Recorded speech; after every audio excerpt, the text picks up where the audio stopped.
টেক্সটাইলের Barishal 63 union, আমি Sonargaon textile শ্রমিক union Barishal 48-এর পক্ষ থেকে আপনাদেরকে শুভেচ্ছা ও অভিনন্দন এবং আরো অভিনন্দন জানাই যারা এই বরিশাল 63 পদ্মা ফলোয়িং বরিশাল 63 যারা সদস্য নির্বাচিত হয়েছেন তাদেরকে।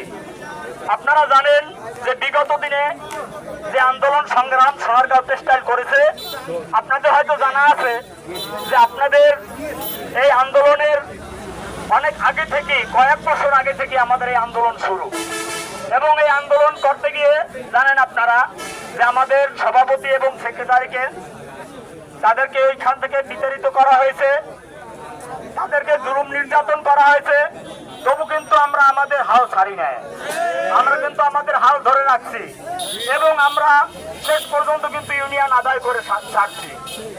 আপনারা জানেন বিগত দিনে করোনাকালীন সময়ে আমরা কিন্তু বিভিন্ন নেতৃবৃন্দের কাছে ধর্ণা দিয়েছি, যেমন আওয়ামী লীগের নেতৃবৃন্দ ছিল, বিএনপির নেতৃবৃন্দ ছিল, তাদের কাছে আমরা ধর্ণা দিছি যে ভাই আমাদের তো বেতন পাওনা আছে, আমরা বোনাস পাই না, আমাদেরকে কি করবেন আপনারা একটু করেন। বলে যে মালিকের মিল মালিক বন্ধ করে দিয়েছে, আমাদের করার কিছু নাই।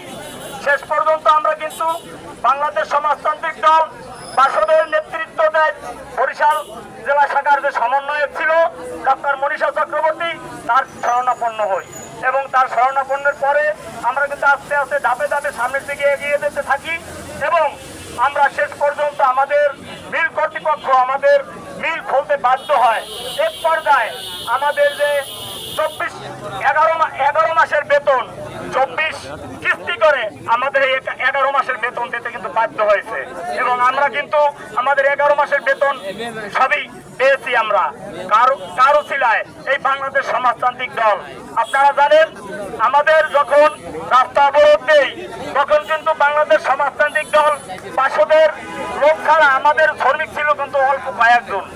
বাসদের শ্রমিক ফান্ড, তারপরে ছাত্র সংগঠন, ছাত্র ফ্রন্ট, মহিলা ফোরাম সবাই উপস্থিত থেকে আমাদেরকে কিন্তু সহযোগিতা করেছেন এবং আমরা সেই সহযোগিতার মাধ্যমে আমরা কিন্তু এত দূরে গিয়েছি এবং আগামী দিনেও এগিয়ে যাব বলে আশা করি।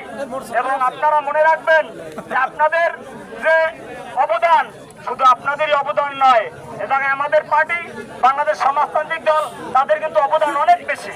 কেননা আমরা কিন্তু জানতাম না যে কিভাবে কাগজপত্র রেডি করতে হয়। আপনারা কেউ জানেন? এই বাংলাদেশ সমাজতান্ত্রিক দল কেন্দ্রীয় কমিটিতে সদস্য খোকন ভাই কিন্তু সারা রাত্র এবং সারা দিন কষ্ট করে অনেক কষ্টের বিনিময়ে আমাদের ইউনিয়ন আনছেন। এই যে আমাদের বরিশাল 48 সোনারগাঁও টেক্সটাইলের সারা রাত্র কিন্তু শহীদ ভাই খোকন ভাই তারা কিন্তু কাজ করছে। তাদের অবদানের কথা কিন্তু আপনারা ভোলার মতো নয় এবং আমরা কিন্তু এখন পর্যন্ত ভুলি নাই। যেমন অনেকেই আছে যে ইউনিয়ন পাইছি, আমার বাসদের দরকার কি, বাসদ ছাড়িয়ে আমরা চলে যাই।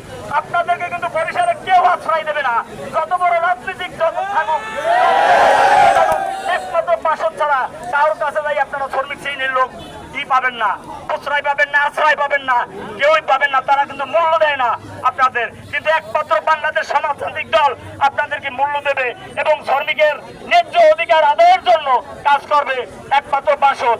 সেই দিকে আপনারা লক্ষ্য রাখবেন।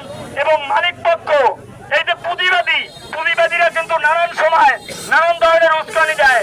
দেখা যাবে আপনাদের শ্রমিকের ভিতরে যারা নেতৃত্বে আছেন তাদেরকে নিয়ে বলবে তোমার এই নেতৃত্ব ছেড়ে দাও, তোমার 2 লক্ষ টাকা দেবো বা 5 লক্ষ টাকা দেবো।